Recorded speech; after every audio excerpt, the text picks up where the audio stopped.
Guys, UFC 278 is just days away, and if you're looking for your own big win this weekend, head on over to DraftKings Sportsbook, the official sports betting partner of UFC. If you're a new customer, you can bet $5 on any fighter to win, and you're going to get $200 in free bets instantly. It's that simple. You can even try DraftKings Same Game Parlay for even more action. Combine multiple bets from the same fight, like which fighter will win, how long will the fight last, and more. Same game parlays give DraftKings customers a shot at making their bag even bigger if it all hits. DraftKings is safe, secure, and reliable. Best of all, you can deposit and withdraw your cash whenever you want. Download the DraftKings Sportsbook app right now. Use the promo code Sonnen.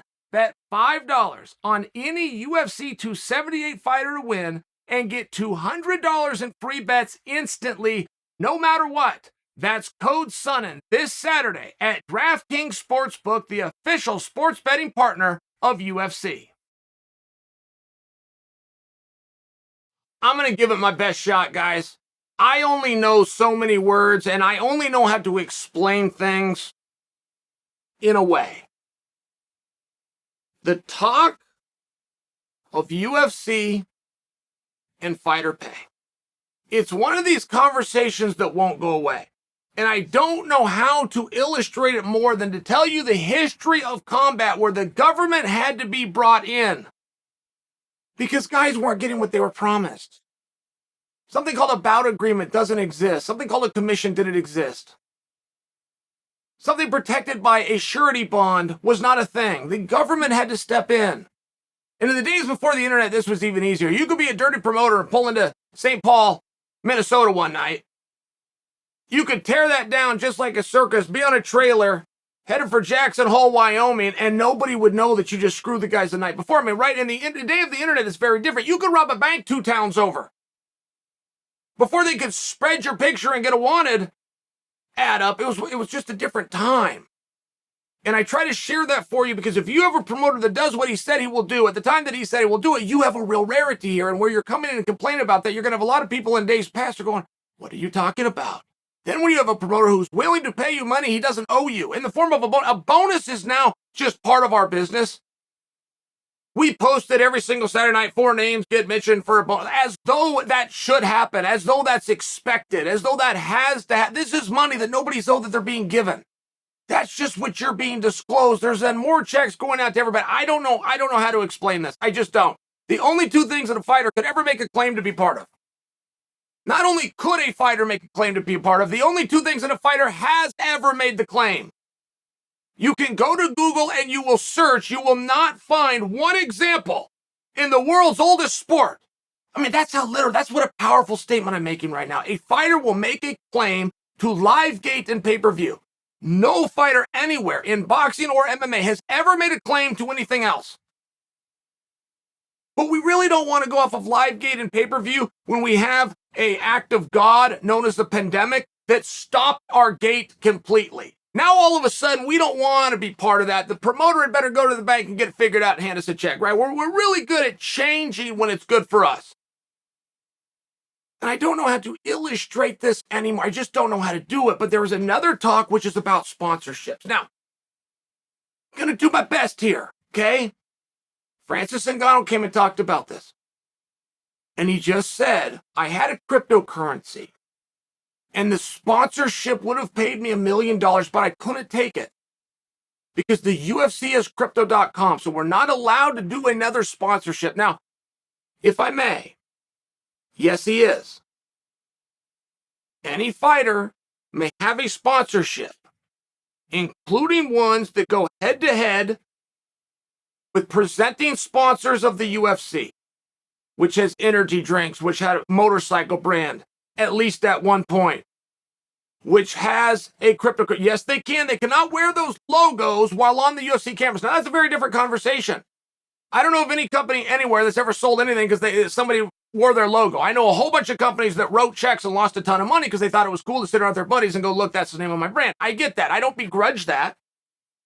But I'm sharing with you, if you're going to follow the TV model or even the sports model, there is no exception to these rules. I answer to Glenn over at ESPN. And believe me, if I show up and I've got time on SportsCenter and I got this watch, I got this fancy watch.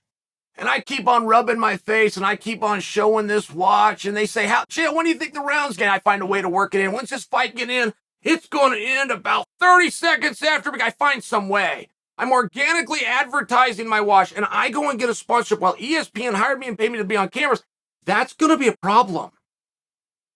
That's their cameras. That's their money. Watch company calls me. They want me to go. I need to then pass that to ESPN. It's just the way that it works. It works this way everywhere. I'm sure that Tom Brady has a number of commercials. As a matter of fact, I caught Tom Brady doing a Hertz commercial last night. I can guarantee you Tom Brady's not riding around in an electric Prius he rented from Hertz, but he was on national television saying that he was. Good for Tom. You want to know where Tom's not? Is on the gridiron for the Tampa Bay Buccaneers wearing a Hertz t-shirt. But he's not arguing he should be, and neither are you guys. We understand that. It's your show and your product. Now, I'm not begrudging that, and I don't mean to bring that up, okay? I don't mean to talk down to anybody. I just want to explain as best I know how. The rules, therefore, that I just stated to the UFC are clear for anybody to see. They've been explained by a number of fighters. They have been explained by the president of the organization, a man named Dana Frederick White. I'm a smart gypsy, and I am. I'm going to go to a fighter. I'm not going to get a phone call with Francis Ngannou. Joe Blow, sitting in Boise, Idaho, behind a desk with an idea, is not going to get to Francis Ngannou unless I can make contact somehow and I can have $1 million. That will get me in front of Francis Ngannou. It is at that point that I'm going to present to Francis whatever it is that I have, which I've already cross-referenced and I made sure conflicts with a publicly known policy.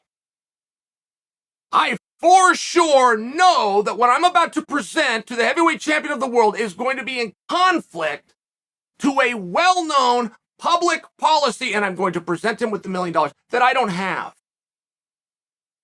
I don't have to have it if I know he can't accept it.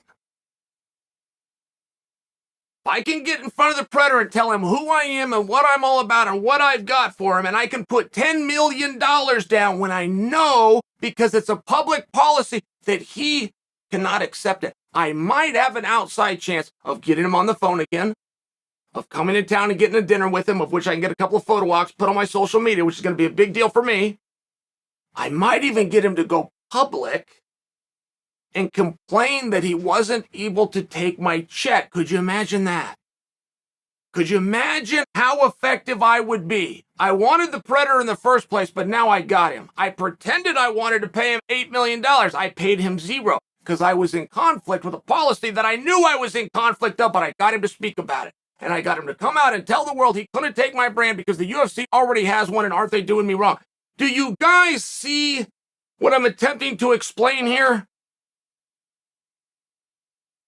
When Mike Tyson announced that he was going to come back, Dave Feldman, God bless, he is one of my favorite promoters of the last decade. Dave Feldman has done such a good job with bare knuckle boxing, but he told Mike publicly, I will give you $20 million. He had no date, no venue, no opponent. He came out publicly and put the $20 million. He got headlines everywhere. Mike had already entered a deal with Triller, and Dave had inside info. So he knew if he made this offer, he would never have egg on his face. He would never look like a bad businessman. He would never look as though he reneged on a negotiation. He knew he was in conflict. Are you guys starting to connect the picture here?